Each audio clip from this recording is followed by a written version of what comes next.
आप कहें तो मैं आपको सुनाऊं, ये कंजूस की कथा बहुत अच्छी है, सुनाऊं? और ये ऐसी कंजूस है कि कुछ पूछो ही नहीं। एक बुढ़िया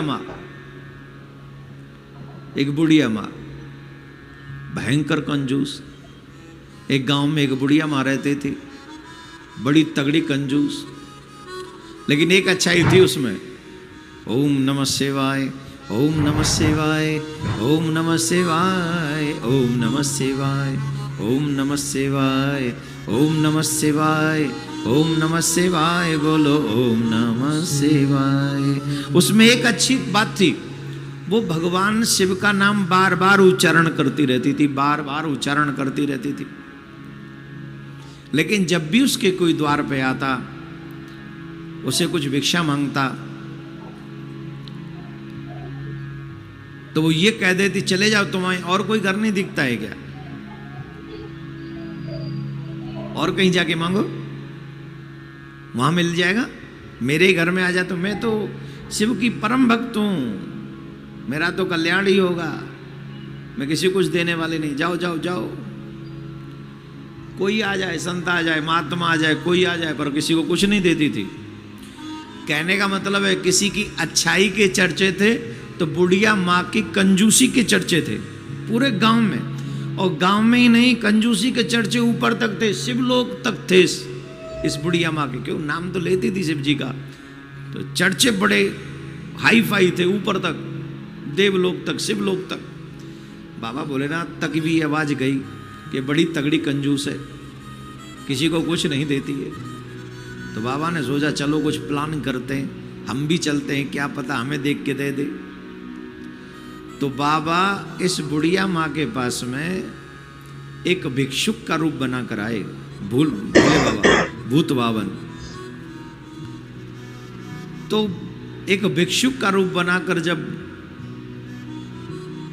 भोलेनाथ बुढ़िया माँ के पास में गए, मैया के पास गए, तो मैया से कहा भिक्षाम दे, भिक्षाम दे, भिक्षाम दे, भिक्षा दो। अब डायरेक्ट मना करना ठीक नहीं लगा उसे, बोलेगा थोड़ी देर बाद आना। बाबा थोड़े गांव में घूम घाम के फिर आए, भिक्षाम दे, भिक्षाम दे। अरे बोले बाबा थोड़ी देर बाद में आना। सुबह सुबह पहुंचे थे, दोपहर को आए, अब दोपहर को कह रहे थोड़ी देर बाद आना। बाबा बोले सही चर्चे हैं मैया के, झूठ नहीं है, मिलावट नहीं है, मैया सही है। पर बाबा बोले आज हम देखें कि कब तक मना करती है। फिर गए, थोड़ी देर बाद शाम सीख लौट आए, बोले भिक्षाम दे, भिक्षाम दे, अब तो भिक्षा दो। अरे बोले बाबा अब शाम हो गई, अभी रात्रि का भोजन बना नहीं है, थोड़ी देर बाद में आना। बाबा बोले कोई बात नहीं। फिर 2-4 राउंड लगा के आ गए गांव के, फिर लौट के आ गए, बाबा भिक्षाम दे। अरे बाबा अब तो तुम लेट हो गए, हम तो खा के हो गए, निर्चू हो गए हम तो खा के, अब तुम अपने आप देखो, फिर आना। बाबा बोले कोई बात नहीं, आज यही गांव में रुकेंगे हम रात में, देखें तो सही तू कितना मना करती है। दूसरे दिन भोर होते होते फिर बाबा पहुंच गए, भिक्षाम दे, भिक्षाम दे। अब तो मैया से रहा नहीं गया। मैया बोली बाबा तू तो मेरे ही पीछे पड़ गए हो, या पूरे गांव में कोई ना दिख रहे होगा तो जरूरी है मैं तो डायरेक्ट नहीं कर दूं, जब ये अच्छो लगेगा मैं ना देनो चाह रही, तो समझ में ना आ रहा हो। समझदार आदमी बैठे कहें जो इशारे समझ जाए। और तो दोपहर सवेरे आएगो मैं नहीं कर दी, एक बाद में आई हो, फिर एक देर बाद आएगो मैंने बाद में आई हो। 4-5 बेर तो जब कह दी बाद में आई हो, या को मतलब है यहाँ आई हो ही मत, तू समझ रही हो ना है। जट बाबा समझ गए कि मैया वाकई दिल से कंजूस है, ये सर वैसे ही नहीं तगड़ी कंजूस है, आके तो कितने पीछे पड़ जाओ पर या के हाथ ते एक दानों नहीं निकले। तो बाबा भोलेनाथ कहा करते भिक्षुक के रूप में आए, जट बाबा चले गए, बोले मैया नहीं देगी। समय तो समय, धीरे धीरे समय खिसके हो। काउ गांव वाले ने कही मैया कछू तो काऊ दे दो कर, मरेगी तो नरक में जावेगी, तेरे हाथ से कछू ना छूटो। तो वो मैया कहो करे मैं मरूंगी तो शिवलोक जाऊंगी, कहूँ नहीं जाऊंगी मैं। इतना नाम जपते हूं मैं शिव जी को, ओम नमः शिवाय, ओम नमः शिवाय। सीधे शिवलोक जाऊंगी और कहूं नहीं जाऊंगी। गांव बारे में कहें तेरी मर्जी। अब वो समय भी आ गए हो जब बुढ़िया माँ को समय नजदीक आ गए हो, और जब समय नजदीक आयो तो बुढ़िया माँ को शिव के दूत नहीं दिखे, यम के दूत दिखे। अब तो यमराज के दूत जबरदस्ती फांस में बांध के बाकू काल फांस में खींच के ले जाए वे लगे। अरे तुम कौन हो, तुम कहाँ ते आए गए? मुझे तो शिव के दूत ले वे आएंगे, मैंने तो बड़ो नाम जपे हो शिव जी को। तुम कौन हो, तुम कौन हो? गलती ते आए गए। बोले गलती ते ना आए, पूरे पढ़ लिख के आए। आज तेरो समय समाप्त है और तू शिवलोक ना जा रही, तू सीधे नरक चलेगी हमारे संग। जी का कहें तो मैंने इतनो शिव जी को नाम जपे हो। वो बोले नाम जपे, नाम जपे के अलावा और कुछ करे हो तेने? तेने द्वार पे आए कितने अतिथि तेने निराश कर दिए। काहुआ तेने अपने हाथ ते चपाती तक ना खवाई। चपाती छोड़, रोटी छोड़, अन्न को एक दानों तक तेने ना दियो। अब तो चलना पड़ेगा, चल हमारे संग, अब तो चलना ही पड़ेगा। अब बुढ़िया रोवे लगी, हाय हाय चिकावे हो। बोले भैया एक काम कर दो, दया नेक सी तो दया कर दो। बोले कहा? बोले तुम सांचे को मुंह नरक में ले जा रहे हो? बोले हाँ डेफिनेटली। बोले भैया एक काम करे, तो शिव जी को नाम लियो है तो ने कितनी सी तो दया कर दे। बोले कितनी? बोले इतनी सी दया कर दे कि कम से कम ज्यादा ना आए तो शिव जी के सामने तो ले चल लें, चाहे फिर नरक में ले चली हूँ। बाद में तो हम नरक में जाएंगे ही जाएंगे, पर एक काम कर देने कष्ट पाले कि हमें तू नेक्स्ट शिव जी के सामने तक ले चल। बोले ठीक है, अब इतना नाम तो जपे हो तो दया आएगी। बोल चलना है, मान नहीं तो लेके चल रहे। शिव जी के सामने ले जाके बुढ़िया अम्मा को खड़ो कर दियो। बोले ले कर ले शिव जी के दर्शन, और मां शिव जी विराजमान।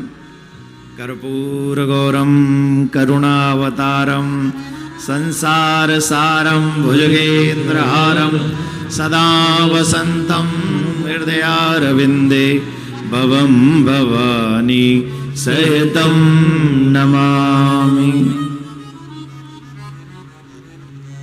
भवम भवानी सहितम नमामि। मैया ने बाबा को दर्शन कियो। मैया के नेत्रन में आंसू आ गए, और जब आंसू आ गए तो मैया पूछने लगी, बाबा मैं नरक में जाऊंगी? शंकर भगवान बोले हाँ मैया तुझे नरक में ही जाना पड़ेगा।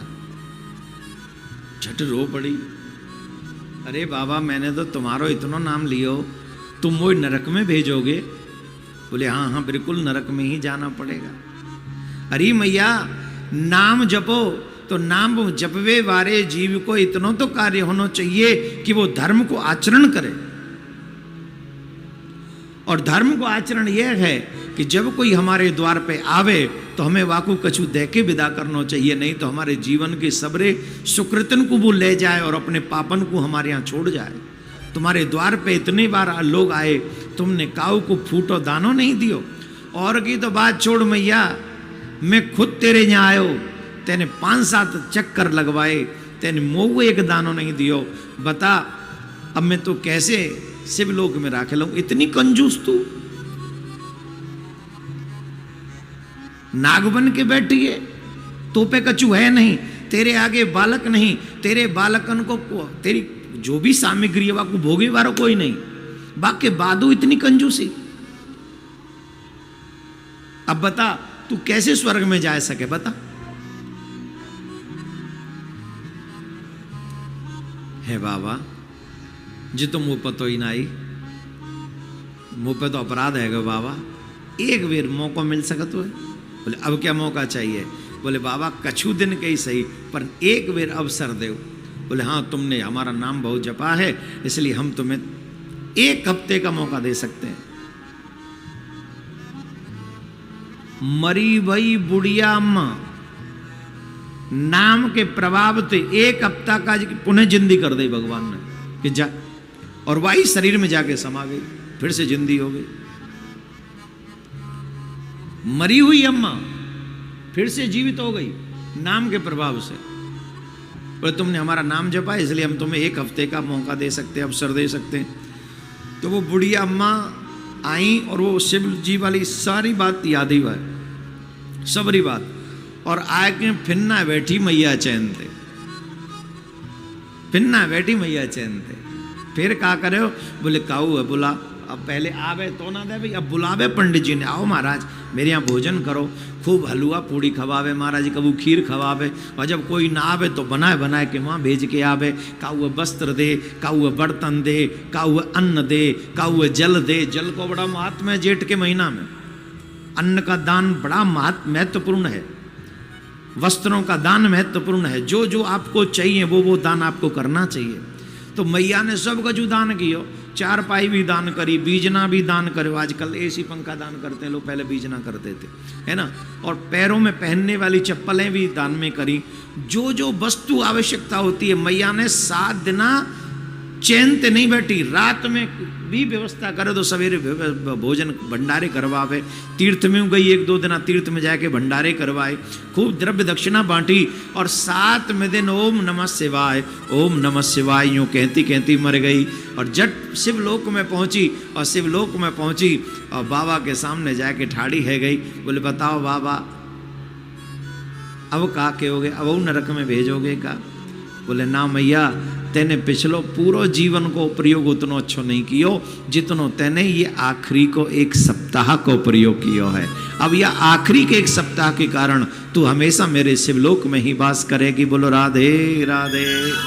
नमः पार्वती पदे हर हर महादेव।